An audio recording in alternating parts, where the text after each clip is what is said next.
The moment a Jewish baby enters the world, something happens that has been happening for 3,000 years.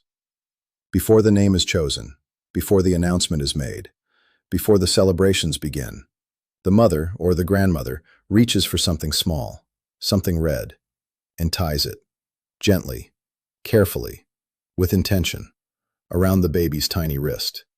In other homes, something else happens first. A psalm is recited. Not just any psalm, Psalm 91, the same psalm recited over Jewish soldiers going into battle, over the sick, over the dying, spoken quietly over a newborn in the first moments of life. In Ashkenazic homes, something sweet is placed on the baby's lips, honey, so that the first taste of life is sweetness. These traditions are not modern inventions. They are not customs borrowed from other cultures. They are documented for centuries, in Jewish law, in Jewish folklore, in the records of Jewish communities from Morocco to Poland to Yemen. And today we are going to find out what they mean, where they came from, and what Jewish wisdom says they are protecting. Welcome. What you are about to discover is one of the most tender and profound chapters in all of Jewish tradition. The moment a child enters the world, and the ancient wisdom that Jewish mothers and grandmothers have used for thousands of years to surround that child with protection, blessing, and love. Before we go further, subscribe right now. Every week this channel goes deeper into the practical wisdom of the Jewish people. Traditions that have protected and guided one of the most resilient communities in human history. One tap, and let's begin. To understand why Jewish birth traditions are so rich with protection, you first need to understand how Jewish tradition views the act of birth itself. The Talmud in Tractate Tanit teaches something remarkable. There are 3 keys that God does not delegate to any angel or any earthly force. 3 things that God oversees personally: reign, birth, and the resurrection of the dead.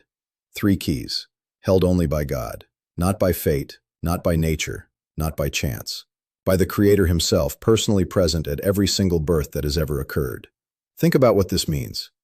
In a tradition that acknowledges the existence of spiritual forces, both protective and harmful, the moment of birth is one where God Himself is present.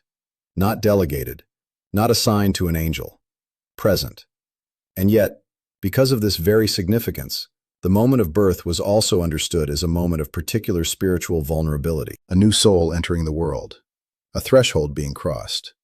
A life beginning in the most open, unguarded moment it will ever experience. And this is where the traditions begin. The first tradition that Jewish communities around the world have practiced at the moment of birth is the recitation of Psalm 91. This psalm, known in Jewish tradition as the Psalm of Protection, begins with these words: "He who dwells in the shelter of the Most High will rest in the shadow of the Almighty." It continues, "He will cover you with His feathers, and under His wings you will find refuge. 1,000 may fall at your side, 10,000 at your right hand, but it will not come near you." This psalm was recited over Jewish soldiers going to war, over the sick lying on their deathbeds, over houses to protect them from harm, and over newborn children in the first moments of life. Because Jewish wisdom understood, if there is a moment when divine protection needs to be invoked, it is this one. The Talmud associates Psalm 91 with protection against harmful forces, and its recitation over a newborn has been documented in Jewish communities from Eastern Europe to North Africa for hundreds of years. The psalm is not just words. It is, in Jewish understanding, a direct invocation, an opening of a channel between the new life and the divine protection that Jewish tradition says is always available, but must be actively called upon. Now the red string. We have discussed the red string in a previous video, its connection to Rachel's tomb, and the tradition of winding wool around her grave. But the red string has an even older connection to the protection of newborn children. The Jewish Women's Archive, citing centuries of documented Jewish practice, records this. The tradition of placing a red ribbon or string around a baby's wrist exemplifies a tradition meant to ward off the evil eye, ayin hara. The color red, the color of blood, of life force, of vitality, was understood in Jewish folk tradition as a barrier against harmful spiritual energy. And newborn babies were considered especially vulnerable to the evil eye, the harmful energy of envy, because a new baby is perhaps the most universally admired object in the world. Everyone who sees a new baby exclaims over it, comments on its beauty, marvels at its perfection. And in Jewish wisdom, where admiration tips into envy, even unconsciously, a spiritual transfer can occur. The red string on the baby's wrist was the mother's first act of protection. Before the world saw the child, before the announcements were made, before anyone could look upon the baby with anything other than pure love, the string was already there. What we are describing is not superstition. It is a system, refined over thousands of years, for surrounding the most vulnerable moment in a human life, with every layer of protection that Jewish wisdom knows how to provide. If this is landing for you, hit the like button right now. 1 second. It helps more people find these teachings. And subscribe, because what comes next reveals the traditions that happened in the days and weeks after birth. Traditions that most people have never heard of, and that reveal something extraordinary about how Jewish wisdom views the beginning of a life.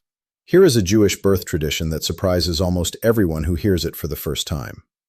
According to Chabad.org, citing established Jewish custom, it is traditional for a Jewish couple not to tell anyone about a pregnancy for the first 3 months. Not close friends, not family members, no one, except medical professionals. Why? The evil eye. Jewish tradition teaches that the energy of envy, even well-meaning envy, even the envy of people who love you, is most dangerous when something is new and vulnerable. A pregnancy in its first months is the most fragile stage of new life, and so the tradition surrounds it with silence. Not secrecy born of fear, but protection born of wisdom. What the world does not know about, the world cannot project upon. And here is what strikes me about this tradition. It is, in essence, the same wisdom that governs the red string, the same wisdom that governs the amulets placed near the baby's crib, the same wisdom that governs the psalm recited at the moment of birth. Jewish tradition understands. The beginning of something precious requires the most careful protection. Not because the world is malicious, but because new life, new beginnings, are tender. And tenderness requires shelter. Now let us look at 2 more traditions from the moment of birth that reveal the deepest layer of Jewish wisdom about new life. The first, honey on the baby's lips.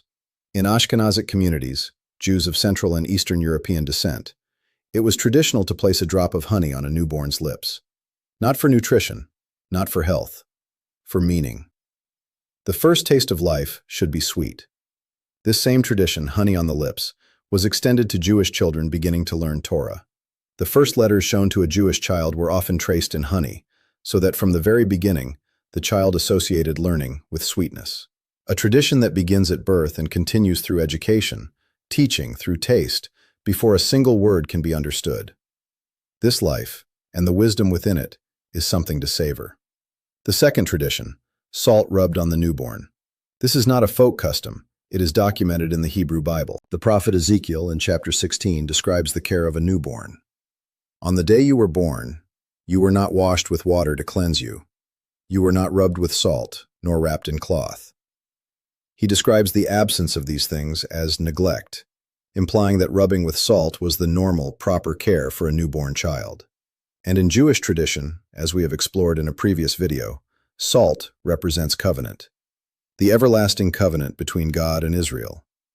To rub a newborn with salt was to mark the beginning of a life as already within the covenant, already belonging, already protected, already part of something that has endured for 3,000 years. A red string tied on a tiny wrist. Psalm 91, spoken over a sleeping face. Honey placed on lips that cannot yet speak. Salt rubbed on skin that has just entered the world. Silence kept for 3 months, sheltering new life from the world's gaze until it is strong enough to bear it. These are not the traditions of a people who approached birth with fear. They are the traditions of a people who approached birth with extraordinary reverence, who understood, through 3,000 years of experience, that the beginning of a life is the most sacred moment in the human story, that it deserves every layer of protection that wisdom can provide, and that the child who enters the world wrapped in these traditions enters knowing something that most people spend a lifetime trying to discover, that they are not alone, that they are held, that something ancient and faithful was already waiting for them before they arrived. Before you go, I want to ask you something personal. Is there a tradition from your own family, your own community, your own upbringing that was meant to protect you at the beginning of your life? Something a grandmother did, Something your mother always said. Something placed near your crib that you only learned the meaning of much later. Write it in the comments below. I read every single comment. And the conversations in this community are some of the most honest and moving I have ever read anywhere. If this video gave you something, hit the like button right now. It helps more people find these teachings. And subscribe because next week, we are exploring another ancient Jewish wisdom about the home, one that has been quietly practiced in Jewish households for thousands of years, and that changes how you think about one of the most ordinary transitions of every day. One tap to subscribe. Thank you for being here. Shalom.